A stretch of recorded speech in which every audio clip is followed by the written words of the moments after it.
ஆண்டு வரக்கூடிய அரச உலகமாக இருக்கக்கூடிய ஆமா என் தந்தை ஆகிய தசரகத்துக்கு ஆமா தசரதனுக்கும்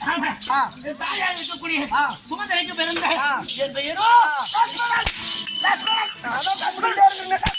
என்ன போடுறான் கை வாய்ப்பு வயருக்கு எதுவுமே என் தந்தையாக குழந்தை இல்லாத பெருத்த புத்திர அபிஷேகம் நடத்தி அந்த யாகத்திலே அபிர்பாக பிறக்க என் தந்தைக்கு 3 தாய்மார்கள் எப்படி என்ன என்று 4 புத்திராக எப்படி பிறந்தோம்